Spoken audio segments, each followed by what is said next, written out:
నమస్కారం. ఓం శ్రీ గణేశాయ నమః. నమస్కారం. అరణ్య పర్వంలో మన పాండవులు అరణ్యవాసం చేస్తూ ఉంటారు.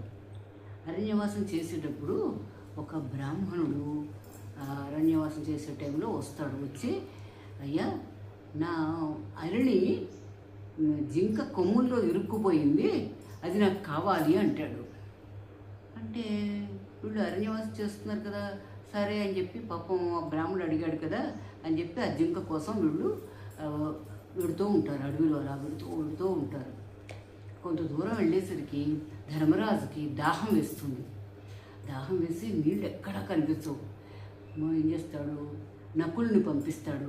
నువ్వు వెళ్ళి చూడమ్మా, దగ్గరలో అయినా నీళ్లు ఉంటే తీసుకురా, దాహం వేస్తుంది అంటాడు. అంటే నకులుడు వెళ్తాడు.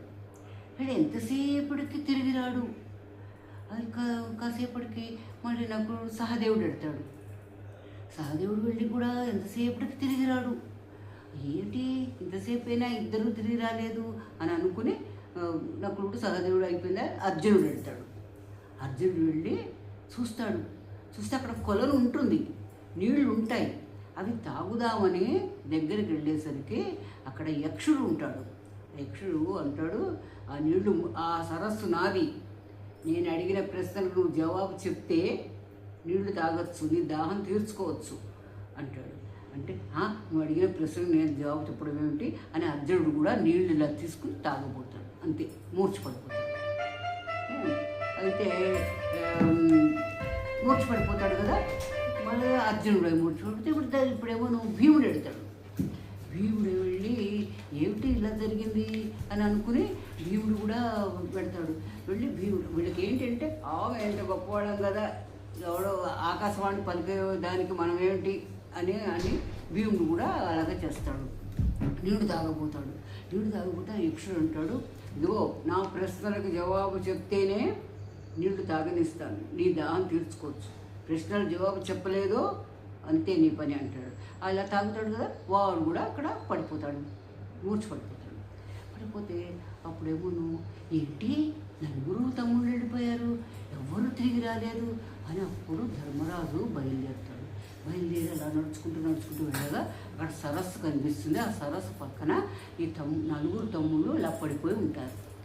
పడిపోయి ఉంటే వాళ్ళని చూసి చాలా బాధపడుతూ ఉంటాడు. అయ్యో, నాకు నలుగురు తమ్ముళ్ళు ఇలా పడిపోయారు అని బాధపడుతూ ఉంటే అప్పుడు ఆకాశవాణి పలుకుతుంది, చూడు, ఈ సరస్సు నాది, నువ్వు దాహం తీర్చుకోవాలి అనుకుంటే నేను అడిగిన ప్రశ్నలకి నువ్వు జవాబు చెప్పాలి, చెప్తే అప్పుడు నీ దాహం తీరుతుంది అని చెప్తాడు.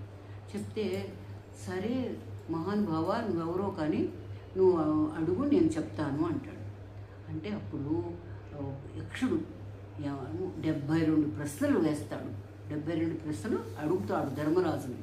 అడిగితే అప్పుడు ధర్మరాజు ఏమోను చెప్పడం ప్రారంభిస్తాడు. ఫస్ట్ ప్రశ్న ఏమడుగుతాడంటే, సూర్యుణ్ణి ఉదయింపచేయువారు ఎవరు? సూర్యుణ్ణి ఉదయింపచేయువారు ఎవరు అని అడుగుతాడు.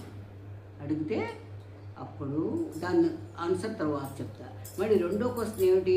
సూర్యుని చుట్టూ తిరిగేవారు ఎవరు?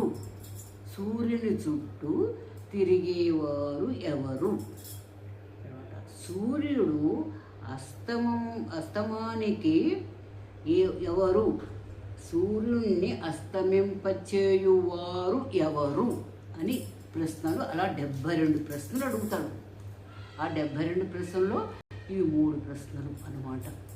ధన్యవాదాలు.